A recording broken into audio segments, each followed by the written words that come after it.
Assalamualaikum semuanya teman-teman. Kembali lagi ya, pada kesempatan kali ini kami akan menyajikan sedikit ilmu yang telah kami kumpulkan ya dalam bentuk video guna untuk tugas besar sistem operasi tahun ajaran 2019-2020. Kami siapa ya?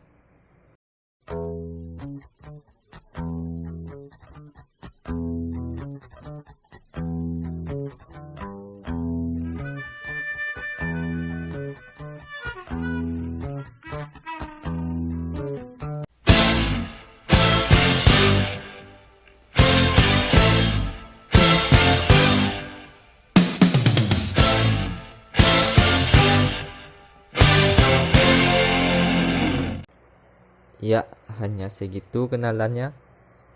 Sebaiknya kita perlu tahu tentang sistem operasi sebelum membahas materi ITB kami lebih lanjut. Jadi, sistem operasi itu intinya adalah sebuah software untuk memanage.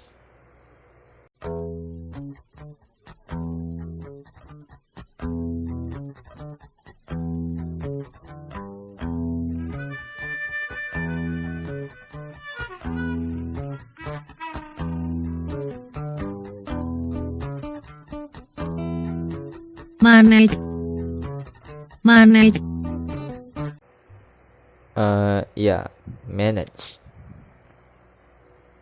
Jadi di sini saya sudah mencari-cari materi yang sudah lalu, yaitu tentang dasar sistem operasi, tentang komponen-komponennya. Jadi saya di sini sudah dengan teman saya, Mbak Google. Mbak Google, tolong jelasin. Sistem operasi untuk memanage diantaranya penyimpanan dan berkas. Materi yang akan kita sajikan yaitu manajemen disk itu penyimpanan. Disk management merupakan sesuatu yang bisa dilakukan oleh sistem operasi. Misalnya seperti formatting, partisi, boot block, bed block. Intinya itu merujuk kepada manajemen disk. Dan sekarang kita perlu mengetahui seperti apa disk itu. Jadi secara harfiah disk DISK dan DISC itu berbeda.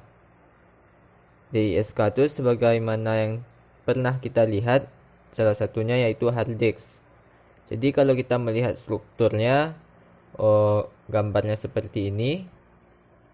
Kalau melihat strukturnya itu seperti piringan.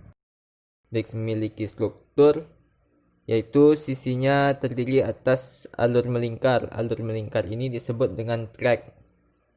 Track terbagi atas sektor, dan sektor terdiri atas byte yang sama besar. Jadi di dalam track itu ada sektor namanya.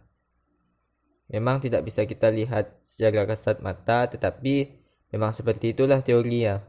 Sektor terdiri atas byte yang sama besar, dan pada setiap sisi cakram terdapat head.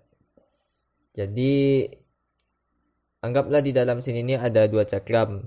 Jadi satu cakram itu memiliki dua sisi, atas dan bawah. Jadi atas dan bawah itu tuh sama-sama memiliki head. Jadi kalau ada dua cakram berarti ada 4 head. Unit terkecilnya yaitu adalah blok. Ukuran blok disusun saat formatting disk. Menurut saya cukup sekian pembahasan tentang fisik dari disk tersebut. Jadi ada beberapa poin yang menurut saya perlu dibahas, yaitu tentang bagaimana pengalamatan pada disk, penanganan disk request, penjadwalan pada disk request, dan implementation. Implementation ini dirujuk pada pengorganisasian pada disk seperti partisi atau formatting. Pembahasan ini hanya membahas tentang poin-poinnya saja, karena tidak cukup hanya dibahas dalam video yang durasinya hanya sekian. pengalamatan pada disk ini yaitu secara logika sebagai array satu dimensi. Alamat yang paling awal yaitu pada sektor 0, lokasi paling luar silinder. Pada track pertama, algoritma pada penjadwalan disk request dari sumber yang saya cari yaitu pertama first come first serve, yaitu data yang pertama tiba, yaitulah yang pertama dapat. Lalu shortest seek time first, yaitu yang waktu pencariannya lebih sedikit, itu yang didahulukan. Lalu berikutnya scan, yaitu kinerjanya seperti elevator. Elevator itu kan ada naik ada turun. Lalu ada C-scan, yaitu elevator satu arah. Sebenarnya saya juga belum cukup ilmu membahas tentang penerapan disk management ini, karena saya secara pribadi memang jarang membenahi penyimpanan pada personal komputer saya. Saya juga mencari referensi tentang disk management, yaitu pada situs Livewire. Oh, jadi di sini dia juga menyuguhkan screenshot dan penjelasan-penjelasan tentang disk management pada sistem operasi Windows. Juga sudah saya lihat tapi belum saya cobakan. Jadi di sini ada, yaitu pada administrative tools. Jadi bisa dicari pada search. Saya rasa cukup sekian. Oh, jika ada kesalahan materi ataupun kesalahan kata, silakan teman-teman tuliskan pada kolom komentar. Banyak maaf. Wabillahi taufiq wal hidayah. Penjelasan selanjutnya tentang manajemen berkas akan disampaikan oleh teman saya Ella. Assalamualaikum warahmatullahi wabarakatuh. Baiklah, saya akan menjelaskan tentang manajemen file. File merupakan kumpulan informasi yang berhubungan dan tersimpan dalam secondary storage. Tipe file ada dua. Yang pertama data, yang kedua program, di mana data terdiri dari karakter numerik binary. Selanjutnya penamaan file merupakan terdiri dari nama dan ekstensi. Contoh dari penamaan file yaitu ada tipe file, nama, ekstensi. File tipenya itu executable, usual extensionnya itu exe, com, bin, or none. Functionnya read to run machine language program. Dapat dilihat pada gambar. File mempunyai 3 sifat. Yang pertama, persisten. Informasi dapat bertahan meski proses yang membangkitkannya berakhir, meskipun catu daya dihilangkan. Yang kedua, size. File umumnya berukuran besar, sehingga memungkinkan menyimpan informasi yang sangat besar. Yang ketiga, shareability. File dapat digunakan banyak proses mengakses informasi secara kontinu. Atribut file ada beberapa, yaitu yang pertama nama, tipe, location, size, protection, time, date, dan user identification. Pada nama, informasi yang disimpan untuk keperluan identifikasi form oleh pengguna. Tipe dibutuhkan untuk mendukung tipe yang berbeda. Location, pointer ke lokasi file pada device. Size, ukuran file yang sedang digunakan. Protection, pengguna yang sedang melakukan baca, tulis, dan eksekusi. Pada time, date, dan user identification, untuk pengamanan dan monitoring pengguna. Tipe file ada 3, ada beberapa, yaitu jenis berkas, akhiran, dan fungsi. Pada jenis berkas executable dengan akhiran exe, com, bat, bin. Fungsinya untuk program siap dijalankan. Yang kedua, jenis berkas objek, akhiran dengan obj, fungsinya bahasa mesin. Dapat dilihat pada gambar. Sistem file terdiri dari Yang pertama itu berkas, sebuah koleksi informasi berkaitan yang diberi nama dan disimpan dalam secondary storage. Yang kedua, text file, yaitu urutan dari karakter-karakter yang diatur menjadi barisan dan mungkin halaman. Yang ketiga, short file, yaitu urutan dari berbagai subroutine dan fungsi yang masing-masing kemudian diatur sebagai deklarasi. Yang keempat, object file, yaitu urutan dari bit-bit yang diatur menjadi blok-blok yang dapat dipahami oleh penghubung sistem. Yang terakhir yaitu executable file, adalah kumpulan dari bagian-bagian kode yang dapat dibawa ke memori yang akan dijalankan oleh leader. Sistem file yang pertama dapat metode aksesnya yaitu berkas menyimpan informasi, akses sequential, akses langsung. Metode akses file, file menyimpan informasi. Apabila digunakan, informasi tersebut harus diakses dan dibaca oleh memori.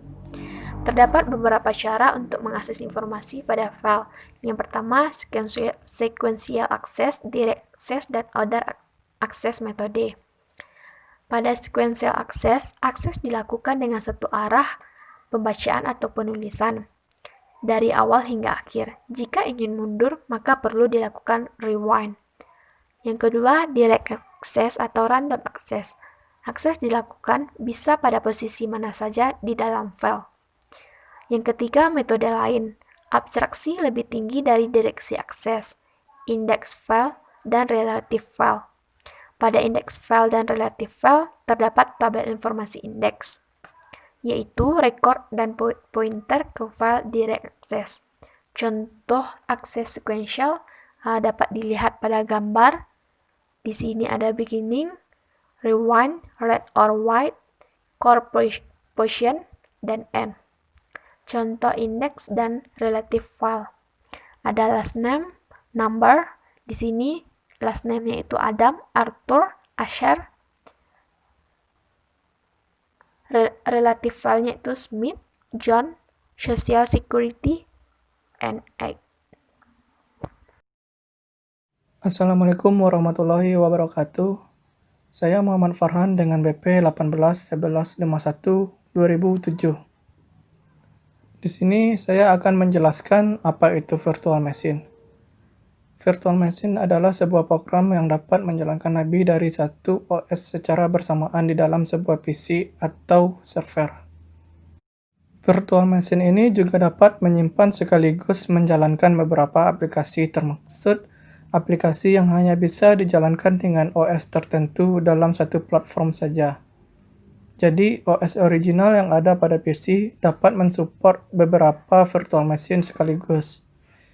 Yang beberapa di antara virtual machine tersebut memiliki karakteristik dari sebuah OS tertentu. Virtual machine ini meniru karakteristik dari server fisik, dikonfigurasikan dengan beberapa prosesor, RAM, penyimpanan, dan konektivitas ke network. Pada saat virtual machine ini selesai dibuat, virtual machine ini dapat dijalankan seperti server fisik pada umumnya, berisi dengan OS dan software. Teknologi virtualisasi sudah ada sejak tahun 1970. Pada saat itu, IBM sudah membuat sebuah sistem mainframes yang memungkinkan sebuah program untuk menggunakan sebagian resource yang ada pada sistem. Virtualisasi ini baru menjadi mainstream dimulai pada tahun 2000, di mana teknologi pada saat itu sudah tersedia secara komersial. Virtual machine ini banyak digunakan oleh orang-orang dikarenakan keperluan tertentu. Salah satunya adalah untuk mencoba sebuah sistem operasi yang baru. Dengan menggunakan virtual machine ini, orang dapat mencoba sebuah sistem operasi yang baru tanpa harus menguninstall OS yang digunakannya. Virtual machine ini juga digunakan untuk mengetes sebuah software. Software yang belum diketahui kepastian aman untuk PC dapat dicoba terlebih dahulu pada virtual machine ini. Selanjutnya, saya akan menjelaskan tentang beberapa contoh dari virtual machine. Yang pertama adalah VirtualBox. VirtualBox adalah aplikasi yang dikembangkan oleh Sun Microsystems, yang sekarang menjadi bagian dari Oracle. VirtualBox adalah aplikasi yang bisa mensimulasikan komputer standalone yang pada dasarnya adalah aplikasi virtualisasi cross-platform. Aplikasi ini memungkinkan kita untuk menginstal berbagai sistem operasi seperti Windows, Mac, Linux, atau Solaris operating system. Dengan menggunakannya, PC kita bisa menjalankan beberapa sistem pada saat yang sama, termasuk mesin virtual. Yang kedua adalah VMware. VMware adalah teknologi buah tandal yang menyediakan platform perangkat lunak untuk melakukan virtualisasi. Tidak hanya software untuk membuat mesin virtual saja, tetapi mereka juga memberikan layanan pendukungnya. Nama VMware sendiri diambil dari cabang milik Dell yaitu VMware Inc. Mereka adalah perusahaan pertama yang sukses melakukan virtualisasi terhadap arsitektur 86 secara komersial. Beberapa pengguna lebih memilih produk virtual machine buatan Microsoft karena lingkungan virtualisasinya lebih murah daripada VMware. Beberapa produk open source juga muncul sebagai alternatif yang tumbuh dengan cepat, dilengkapi dengan fitur baru dan peningkatan stabilitas, tetapi sayangnya tidak memiliki kematangan dan dukungan sebagaimana yang ditawarkan oleh dua vendor utama. Software VMware untuk komputer desktop bisa dijalankan di Windows, Linux, dan Mac OS. Sementara software untuk server yang bernama VMware SXI adalah sebuah hypervisor yang bisa dijalankan secara langsung di server tanpa memerlukan tambahan sistem operasi pendukung. Yang ketiga adalah Microsoft Virtual PC. Microsoft merilis Virtual PC untuk Windows sebagai sebuah versi yang gratis.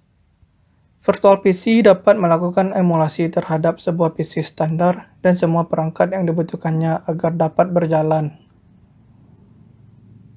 Sehingga aplikasi ini dapat digunakan untuk menjalankan hampir semua sistem operasi yang dapat dijalankan di atas komputer PC. Tetapi mungkin akan terjadi masalah ketika pengguna hendak melakukan instalasi sistem operasi yang tidak umum digunakan, yang belum diuji coba oleh Microsoft pada saat pengembangannya. Selanjutnya yang keempat adalah QEMU. QEMU adalah singkatan dari Quick Emulator. QEMU di sini memiliki fungsi yang sama dengan VMware, yaitu sebagai virtual operating system. QEMU ini bisa menjadi sebuah interface dari perangkat keras seperti CD-ROM, hard disk, audio interface, dan perangkat USB. QEMU mendukung emulasi berbagai arsitektur. Kelebihan utama QEMU adalah software ini merupakan fast processor emulator. QEMU juga lebih ringan dibanding virtual machine jenis lainnya, seperti VirtualBox. Di sini saya akan memberikan poin-poin keuntungan dan kekurangan virtual machine. Keuntungan menggunakan virtual machine adalah 1. Dapat meningkatkan pemanfaatan hardware mesin. Yang kedua, dapat menggunakan software yang sebelumnya tidak dapat dijalankan pada OS tertentu. Yang ketiga, menurunkan biaya operasional. Untuk kekurangannya, yang pertama, setiap virtual machine ini memiliki resource yang berbeda. Oleh karena itu, pada saat virtual machine ini dijalankan secara bersamaan, akan ada kemungkinan ketidakseimbangan resource yang digunakan oleh virtual machine tersebut. Yang kedua, virtual machine ini tidak dapat diakses apabila host sedang offline. Yang ketiga, peningkatan memori dan penggunaan prosesor sebagai dari biaya overhead diperkenakan oleh virtual machine. Jadi, hanya itu materi tentang virtual machine yang dapat saya sampaikan. Jika ada terjadinya kesalahan, saya mohon maaf. Assalamualaikum warahmatullahi wabarakatuh.